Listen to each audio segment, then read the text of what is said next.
Hello friends, Radhe Radhe. आप सब कैसे हैं? जैसा कि आपने देखा कि सुना, हम भागवत रहस्य पढ़ना प्रारंभ कर चुके हैं। हमने भागवत रहस्य में दशम स्कंद प्रारंभ कर दिया है पढ़ना। दशम स्कंद भागवत जी का हृदय कहा जाता है। और आज हमारा भगवान श्री कृष्ण का प्राकट्य उत्सव है। आज हम भगवान श्री कृष्ण का प्राकट्य उत्सव मनाएंगे। आप वीडियो को लास्ट तक जरूर सुनिएगा, जरूर देखिएगा और कंटिन्यू रहिएगा। राधे राधे। भगवान श्री कृष्ण का प्राकट्य। जब परम शोभायमान और सर्वगुण संपन्न घड़ी आई, चंद्र रोहिणी नक्षत्र में आया, दिशाएं स्वच्छ हुई, आकाश निर्मल हुआ, नदी का नीर निर्मल हुआ, वन में पंछी और भंवरे गुनगुनाने लगे, शीतल सुगंधित पवित्र हवा बहने लगी, महात्माओं के मन प्रसन्न हुए, स्वर्ग में दुंदुभी बजने लगी, मुनि और देवगण आनंद से पुष्प वृष्टि करने लगे और परम पवित्र समय आ पहुंचा। भादो मास की कृष्ण पक्ष की अष्टमी की मध्य रात्रि का समय हुआ और कमल नयन चतुर्भुज नारायण भगवान बालक का रूप लेकर भगवान वसुदेव देवकी के समक्ष प्रकट हुए। जय जय श्री राधे। बोलिए चतुर्भुज नारायण भगवान की जय। भगवान श्री कृष्ण का जन्म दोबारा बता रहे हैं हम आपको। भादो मास की कृष्ण पक्ष की अष्टमी की मध्य रात्रि के समय हुआ था। भगवान ने अपने श्री हस्तों में शंख, चक्र, गदा और पद्म धारण किए हैं। चारों ओर प्रकाश बिखर गया। उनका चतुर्भुज स्वरूप यह बताता है कि उनके चरणों की शरण लेने वाले के चारों पुरुषार्थ वह सिद्ध करेंगे।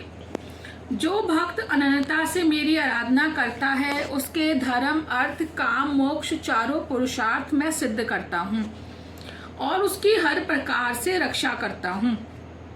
संपत्ति और संतति का सर्वनाश हो गया था, फिर भी वसुदेव देव की दीनता पूर्वक ईश्वर की आराधना करते हैं। प्रभु ने कहा, मेरे चतुर्भुज स्वरूप का दर्शन कर लीजिए और 11 वर्ष तक मेरा ध्यान करते रहिए। मैं अवश्य आपके पास आऊंगा। भगवान का चतुर्भुज स्वरूप अदृश्य हो गया और 2 छोटे छोटे हाथों वाले बाल कन्हैया प्रकट हुए। बोलो बाल कन्हैया लाल की जय। प्रभु प्रत्यक्ष प्रकट हो जाएं, फिर भी ध्यान की तो आवश्यकता बनी ही रहती है। ज्ञान दीप प्रकट होने के बाद भी एकाध इंद्रिय द्वार खुला रह जाने पर विश्वरूपी पवन प्रविष्ट होकर ज्ञान दीप को बुझा देता है। इस ज्ञान मार्ग में कई बाधाएं आती रहती हैं। भक्ति मार्ग बड़ा सरल है। प्रत्येक इंद्रिय को भक्ति रस में भिगो दो, फिर विषय रूपी पवन सता नहीं पाएगा। जब 11 इंद्रियां ध्यान में एकाग्र हो जाती हैं, तब प्रभु का साक्षात्कार होता है। इसी कारण से तो गीता जी में भी 11वें अध्याय में अर्जुन को विश्व रूप के दर्शन होते हैं। प्रभु ने कहा, मुझे गोकुल में नंद बाबा के घर छोड़ आइए। वसुदेव ने उन्हें टोकरी में बिठलाया, किंतु बाहर कैसे निकला जाए? कारागृह के द्वार बंद हुए हैं और बंधन भी टूटते नहीं हैं। किंतु जो ही टोकरी सिर पर उठाई, सारे बंधन टूट गए। मस्तक में बुद्धि है। जब बुद्धि ईश्वर का अनुभव करती है, तब संसार के सारे बंधन टूट जाते हैं। जो भगवान को अपने मस्तक पर विराजमान करता है, उनके लिए कारागृह के तो क्या, मोक्ष के द्वार भी खुल जाते हैं। हाथ पांव की बेड़ियां टूट जाती हैं, नदी की बाढ़ भी थम जाती है। जिसके सर पर भगवान है, उसके मार्ग में विघ्न बाधा नहीं सता सकती। मात्र घर में आने से नहीं, मन में भगवान के आने पर ही बंधन टूट जाते हैं। जो व्यक्ति वसुदेव की भांति श्री कृष्ण को अपने मस्तक पर विराजमान करता है, उसके सभी बंधन टूट जाते हैं। कारागृह के सांसारिक मोह के बंधन टूट जाते हैं, द्वार खुल जाते हैं। अन्यथा यह सारा संसार मोहरूप कारागृह में सोया हुआ है। वसुदेव कारागृह में से बाहर आए। दाऊजी दौड़ते हुए आए।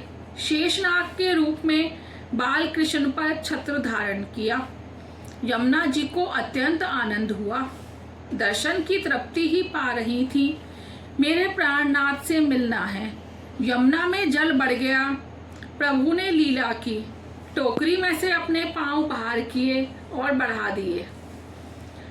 यमुना जी ने चरण स्पर्श किया और कमल भेंट किया। प्रथम दर्शन और मिलन का आनंद यमुना जी को दिया। धीरे धीरे पानी कम हो गया। राधे राधे, जय श्री राधे। कल आज के लिए इतना ही। कल हम पढ़ेंगे गोकुल में भगवान का जन्मोत्सव।